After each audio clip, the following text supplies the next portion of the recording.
कैसे हैं आप लोग। आज बात करेंगे क्रिकेट पर। भारतीय इतिहास में क्रिकेट का क्या स्थान है, इसको लेकर के चर्चा करेंगे। ऐसे क्रिकेट तो इंग्लैंड के दक्षिण में वेल्स में शुरू हुआ और इसकी कहानी भी एक अलग ही है, जिसमें महिलाओं ने भी आगे चल के पार्टिसिपेट किया, कई नियम बने। और लेकिन सबसे दिलचस्प बात यह है कि भारत में इसकी शुरुआत कब हुई और भारत ने इसे बखूबी किस तरह से अपना लिया। और आज सबसे ज्यादा अगर कहीं लोग दिलचस्पी लेते हैं इस खेल में तो वो भारत के हैं। तो इसी के इतिहास को समझते हैं हम लोग। आप जानते होंगे कि ब्रिटेन जो है उसने पूरी दुनिया को अपना उपनिवेश बनाया, जिसमें से एक भारत भी था। एक बार ऐसी घटना हुई कि एक ब्रिटिश जहाज गुजरात के कच्छ में आ रुकी और वहां पर उसने लंगर लगाया। अब वहां के जो नाविक थे, जो जहाज चला रहे थे, उनके पास कुछ समय बच जाता था तो अपने यहाँ का जो खेल था, जिसे वो लोकल खेल समझते थे, क्रिकेट, वो खेलना शुरू कर दिए। वहां के कुछ लोगों ने इसे देखा और धीरे धीरे धीरे धीरे भारतीय परंपरा में भी यह खेल खुल गया। लेकिन इसकी शुरुआत कैसे हुई? यहीं से हुई कि अन्य काम के साथ ये क्रिकेट खेलते रहे और भारतीय समुदाय ने इसे देखा। सबसे पहले बात यह है कि भारत में जो क्रिकेट क्लब की शुरुआत हुई वह कलकत्ता से हुई। तो सबसे पहला क्लब ब्रिटेन में स्थापित हुआ और विश्व का, आपको जानकर आश्चर्य होगा कि दूसरा सबसे बड़ा क्लब क्रिकेट का स्थापित हुआ कोलकाता में। तो अब यहां पर अगर इससे थोड़ा आगे बढ़ें तो भारत में सबसे पहले पारसी लोगों ने क्रिकेट की शुरुआत की। पारसी समुदाय ने क्रिकेट खेलनी शुरू की और इन लोगों ने अपने दम पर, अपने आर्थिक और सामाजिक औचित्य के माध्यम से, अपने मजबूती के माध्यम से अपनी टीम को खेलने के लिए ब्रिटेन भेजा और ब्रिटेन जाकर के खेलकर आए ये लोग। इसके बाद सबसे दिलचस्प घटना तब हुई जब 1889 और 90 में इंग्लैंड के जीएफ वर्नन की कप्तानी में भारत के दौरे पर ब्रिटेन की टीम आई और पारसी क्रिकेट टीम ने उन्हें 4 विकेट से हरा दिया। यह भारतीयों की सबसे पहली जीत थी और इतिहास में यह अमिट अक्षरों से दर्ज है, क्योंकि आज उसी बुनियाद पर भारत विश्व विजयी बन रहा है। एक वरिष्ठ खेल पत्रकार और इतिहासकार सचिन तेंदुलकर की आत्मकथा लिखने वाले, आत्मकथा का नाम है प्लेइंग इट माई वे, के सह लेखक बोरिया मजूमदार ने द बॉम्बे फेटिंगुलर, जो कि भारत का टूर्नामेंट कराने वाला संस्थान था, उसके बारे में उन्होंने कुछ रिपोर्ट बनाई। इस रिपोर्ट को प्रकाशित किया the international journal of the history sports ने। बोरिया मजूमदार ने लिखते हुए कहा कि पारसियों ने सबसे पहले क्रिकेट क्लब बनाए और कई क्रिकेट क्लब बनाए। इसके बाद मुंबई में व्यापारिक हिंदू जो थे, उन्होंने भी इन्हें देखकर अपना क्लब बनाना शुरू किया। पारसी समुदाय से इनकी प्रतिस्पर्धा रही। मतलब सबसे पहले भारत में जो टीम बनने शुरू हुए वह धर्म के आधार पर टीम बनने शुरू हुए। पहले पारसियों ने बनाया और दूसरा हिंदुओं ने। हिंदुओं ने जिस क्रिकेट क्लब को बनाया उसका नाम है बॉम्बे यूनियन।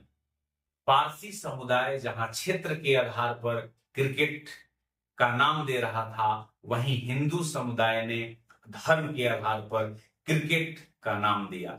इसके बाद पेटिंगुलर, जो बॉम्बे की पेटिंगुलर संस्था थी, क्लब था, उसने हर एक साल क्रिकेट कराना शुरू किया और यूरोपीय क्लब भी इसमें शामिल होने शुरू कर दिए।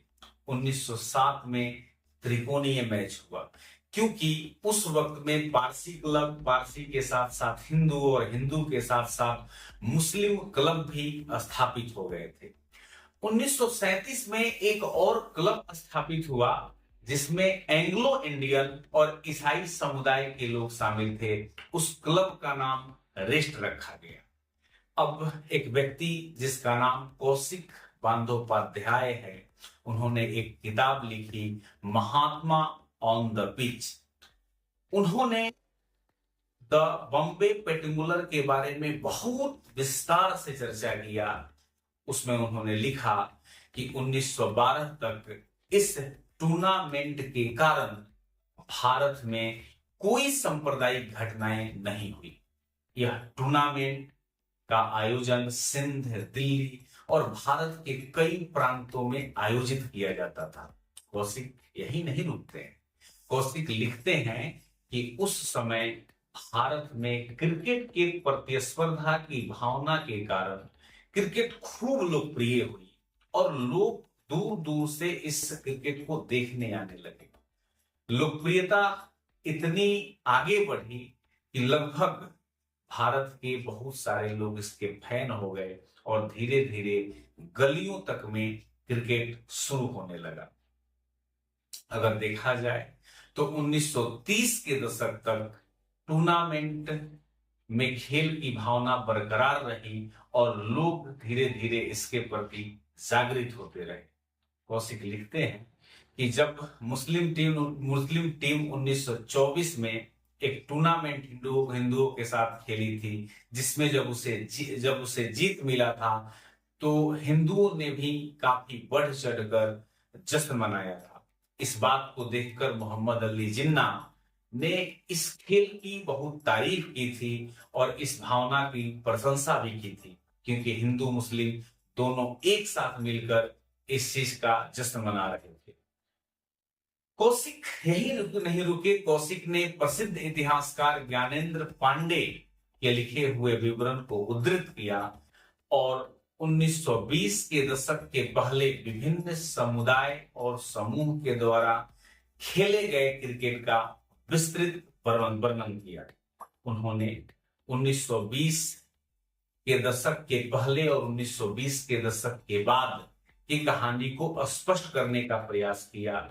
कौशिक लिखते हैं कि टूर्नामेंट ने भारत को राष्ट्र के रूप में उभरने में धर्म आधारित प्रतियोगिता को नकारा। उन्होंने इस बात को कहा और इस बात के बहस पर भी जोर दिया कि क्या धर्म और जाति के आधार पर जो टीमें बनेंगी उससे हमारे अंदर राष्ट्रीय भावना का विकास हो सकता है, और अगर हम राष्ट्रीय भावना में एक होने का प्रभाव नहीं होगा तो क्या हम राष्ट्र बन पाएंगे, क्योंकि एक होने की भाव ही राष्ट्रवाद है और इसी से राष्ट्रीय भावना प्रबल होती है और एक होने का भाव आने से ही राष्ट्र बनता है।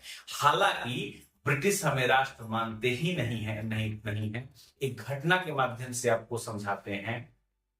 एक ब्रिटिश अधिकारी थे जॉन एस्ट्रेची ने एक इंडिया नामक पुस्तक लिखा और उन्होंने इसमें यही कहा कि जितनी विविधता यूरोप में नहीं है उससे कहीं ज्यादा विविधता भारत में है। बंगाल का पंजाब से कोई मेल नहीं है, पंजाब का कोई बिहार से मेल नहीं है। इस तरह से उन्होंने भारतीयों को अनेक भाषा समुदाय में बटे होने का कहा। इस परिस्थिति में क्या हम भारतीय धर्म के आधार पर टीम बनाकर भारत में एकता स्थापित कर सकते थे? तो यहाँ पर इस विचार को लेकर दो भागों में लोग बट गए। एक लोगों का कहना था कि परिस्थितियां ऐसी है कि अब हमें धर्म आधारित टीम को समाप्त कर देना चाहिए और इस टूर्नामेंट को, जो बॉम्बे पेटिंगुलर के नाम से जाना जाता है, उसे रोक देना चाहिए। 1930 के बाद से थोड़े दंगे दिखाई देने लगे और दोनों समुदायों के बीच में करवाहट भी राजनीतिक रूप से बढ़ी, क्योंकि आप इतिहास में जानते हैं कि 1930 में ही एक व्यक्ति जिसका नाम था मोहम्मद इकबाल ने पाकिस्तान शब्द को गढ़ा था और 1933 में एक व्यक्ति जिसका नाम था चौधरी रहमत अली ने कैम्ब्रिज विश्वविद्यालय में पर्चे छपवाकर पाकिस्तान की मांग की थी। तो इस तरह से हिंदू मुस्लिम विवाद जो है धीरे धीरे बढ़ने लगा और इसी कारण से लोगों के मन में यह विचार उत्पन्न हुआ कि अब इस धर्म आधारित खेल को रोका जाना चाहिए। एक घटना और हुई 1936 में, हिंदू मुस्लिम के बीच में भयंकर दंगे हुए। द बॉम्बे क्रॉनिकल ने भी इस बात को छापा और कहा कि अब समय आ गया है कि समुदाय या धर्म आधारित जो टीमें बन रही है और जो टूर्नामेंट हो रही है उसे रोका जाना चाहिए। इतिहास में इस बात को लेकर काफी जिक्र है। 1940 में इस टूर्नामेंट पर काफी बहसें हुई। भारत के सारे मजबूत राजनेता जैसे महात्मा गांधी, जवाहरलाल नेहरू, सुभाष चंद्र बोस, वो सारे लोग शामिल थे। यहाँ पर एक अलग सी चर्चा छिड़ी, उस चर्चा में काफी बहस हुई। आपको जानकर बड़ा आश्चर्य होगा कि महात्मा गांधी खुद एक अच्छे बॉलर थे और अच्छा क्रिकेट खेलते थे। उस समय में क्या परिस्थिति चल रही थी इतिहास की, द्वितीय विश्व युद्ध का समय चल रहा था और द्वितीय विश्व युद्ध में बहुत मुश्किल घड़ी था भारत के लोगों को उसमें पार्टिसिपेट करना है कि नहीं करना है। इस बात की दुविधा को लेकर भारतीयों ने पार्टिसिपेट नहीं किया था और कई नेता इसके लिए जेल में डाल दिए गए। परिस्थिति यह हुई कि गांधी जी से जब एक हिंदू जिमखाना जिसके माध्यम से हिंदू टीम चलाई जाती थी, जाकर उसने जब बातचीत किया तो गांधी जी ने यह मना कर दिया कि धर्म और जाति के आधार पर कोई भी क्रिकेट टीम नहीं होनी चाहिए और ना ही किसी भी प्रकार का टूर्नामेंट होना चाहिए। उन्होंने बड़ा आश्चर्य व्यक्त किया कि बॉम्बे के लोग जो है बॉम्बे के लोग जाति और धर्म के आधार पर क्यों खेलना चाहते हैं। यहाँ तक तो कॉलेज के बीच में मैच हो तो समझ में आता है, लेकिन धर्म और धर्म के बीच में मैच हो तो ये समझ नहीं आता है। गांधी जी के मना करने के बाद भी यह टूर्नामेंट चलते रहा, लेकिन आगे चलकर परिस्थितियां बिगड़ते रही और टूर्नामेंट को बंद करना पड़ा। फिर से एक करवट लिया इस कहानी ने और भारत फिर से आगे बढ़ा। और आपको पता होगा कि सबसे पहला हम लोगों ने जो वर्ल्ड कप जीता वह कपिल देव के नेतृत्व में, कपिल देव की मेजबानी में हम लोगों ने जीता।